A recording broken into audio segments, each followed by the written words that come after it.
mais sans aller soulever des événements trop difficiles, etc.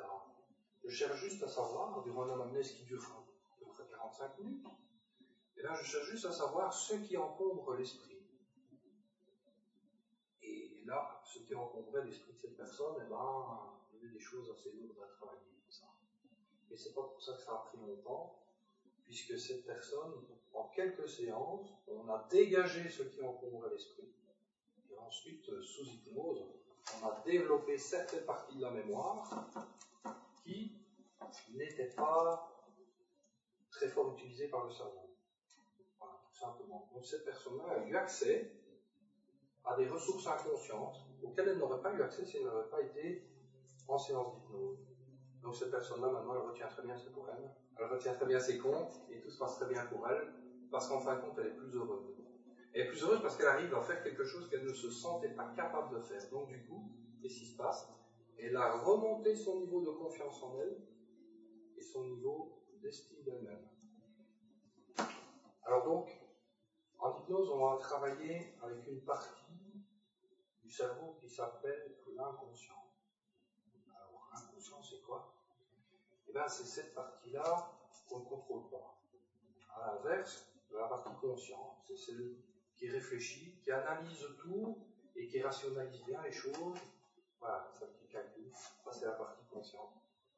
Alors, ce qu'il faut savoir, c'est que plus on vit des choses difficiles dans la vie, et plus on a tendance à se servir de cette partie-là du cerveau, de cette partie-là consciente, et donc du coup, on a tendance un petit peu à vouloir parfois contrôler un petit peu les choses. Et donc, du coup, on ne fait plus confiance à cette intuition et à cet inconscient, et qui pourtant est là 24 sur 24 pour nous aider, pour nous protéger.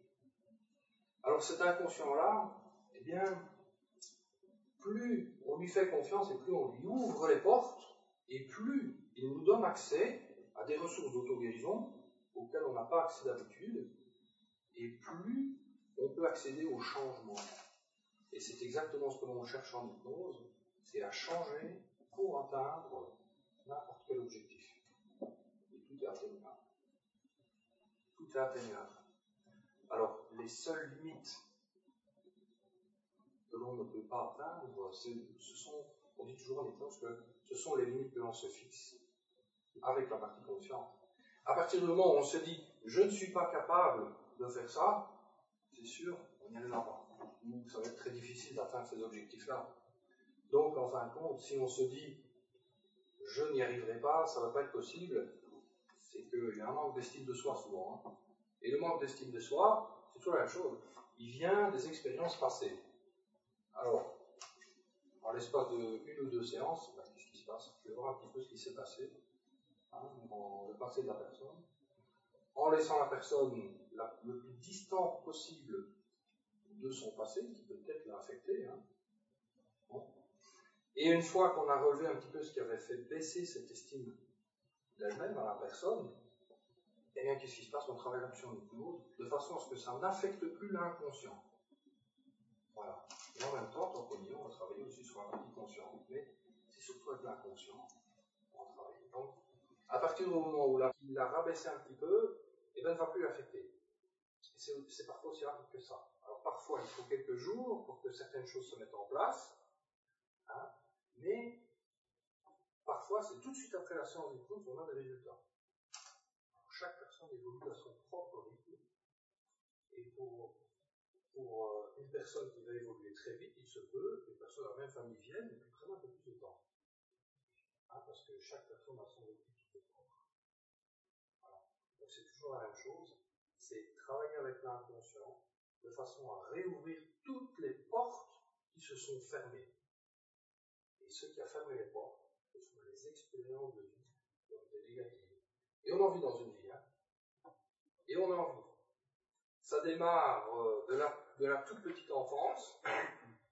Ça démarre de là, avec papa, avec maman, avec le grand frère, etc. Les disputes, etc. Ce qu'il faut savoir, c'est que l'inconscient enregistre tout.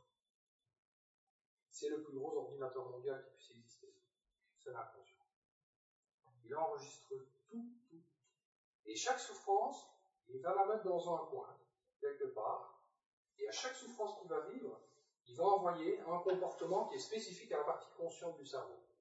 Donc, pour prendre un exemple, si vous attrapez un poêlon qui est brûlant sur la gazinière, donc vous allez le prendre, il est brûlant, vous ne savez pas, bien entendu, et donc vous allez le poigner là-dedans, et clac, ça va brûler, vous allez retirer tout de suite votre main. Alors, qu'est-ce qui s'est passé? C'est pas la partie consciente qui a réfléchi, je dois tenir ma main, ça va. Non, ça, c'est pas la partie consciente. Là, c'est l'inconscient qui, pour vous protéger, a dit, wow, stop, c'est dangereux, il faut retirer tout de suite la main. Et la réaction a été instantanée. Ça, c'est l'inconscient qui travaille. Vous voyez? Mais, il se peut, si cette expérience-là a été très traumatisante parce que ça vous a vraiment fait très très mal, il se peut que la partie consciente commence à réfléchir, et donc du coup, vous n'allez plus jamais laisser traîner un poêlon sur le feu, par peur de vous brûler. Et ça, c'est la partie consciente alors, qui reprend dessus, celle qui est rationnelle, celle qui réfléchit, et qui analyse les choses, et qui va dire, ok, on ne va plus mettre de poêlon sur le feu, alors vous allez me dire c'est très bien.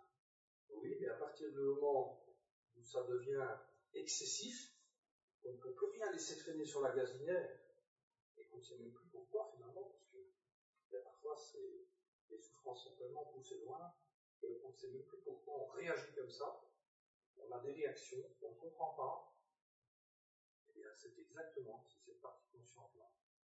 Et l'inconscient qui a une souffrance derrière, et c'est l'inconscient qui transmet à la partie consciente des comportements pour faire comprendre qu'il y a quelque chose qui ne va pas là derrière. Alors il faut savoir qu'on peut changer la plupart des comportements que l'on souhaite changer chez soi. On peut changer la plupart des choses. Alors, ça part de tous les tics, les phobies, les peurs, tout ça. Et les peurs, on en a tous, hein. On en a tous des peurs. Et parfois pour certaines choses, elles font grand. Le nombre de choses pour lesquelles on ne se sent pas capable de faire ceci, pas capable de faire ça. Ben ça, voilà, on passe au-dessus de tout ça avec l'hypnose.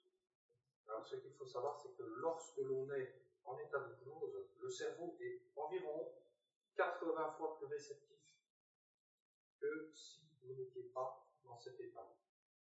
Donc, vous retenez 80 fois plus d'informations en état d'hypnose que si vous n'étiez pas. C'est énorme. Donc, en l'espace d'une heure de thérapie, on peut faire quand même rentrer vraiment beaucoup de choses, beaucoup de nouvelles informations qui seront plus favorables pour vous et qui vont vous permettre de regagner en confiance en vous, en estime de vous, et qui vont finalement, à la finale, vous permettre souvent d'atteindre vos objectifs et d'être plus heureux. Donc voilà, un petit peu. Ça veut dire que l'inconscient est toujours là pour protéger? Tout à fait. Tout à fait. L'inconscient, c'est lui qui gère, par exemple, votre respiration. Vous n'avez pas besoin de penser, il faut que je respire, parce que sinon je mourrai. Vous n'avez pas besoin de penser ça. Donc l'inconscient n'est pas négatif, il ne peut pas être négatif. L'inconscient n'est jamais négatif, il a toujours une intention positive. C'est ça. L'inconscient a toujours une intention positive. Mais le problème, c'est qu'à chaque fois que vous vivez une expérience négative dans votre vie, elle va s'inscrire dans l'inconscient puisque lui est fiable. Et à chaque fois qu'il y a une souffrance quelque part, il y a une petite perturbation là-bas qui se fait, et donc il va générer des messages vers la partie consciente, etc. Et donc il va y avoir des répercussions sur le comportement. Ça peut être des troubles du comportement, mais ça peut être simplement des peurs, des angoisses, des phobies. Ça peut être tout simplement un manque de confiance, qui fait que vous n'allez pas faire de tas de choses. Vous voyez? Ça peut être, par exemple, de la fatigue, autant nerveuse que de la fatigue simplement intellectuelle, ou de la fatigue même physique. Hein? Parce que l'inconscient, à force d'accumuler, il ne sait pas le vider tout seul. Donc, qu'est-ce qui se passe? Il accumule, et puis à un moment donné, il va faire comprendre que ça ne va pas, et vous allez ressentir de la fatigue. Le nombre de gens, à notre époque, qui me disent ah, qu'est-ce que je suis fatigué. Je vous assure, une fois qu'on a déchargé l'inconscient, la fatigue, c'est vraiment le rire. Hein. Je ne dis pas qu'elle n'existe plus, mais c'est nettement plus supportable. Franchement. Alors, ce qu'il faut comprendre aussi, c'est que l'inconscient qui est là pour vous protéger,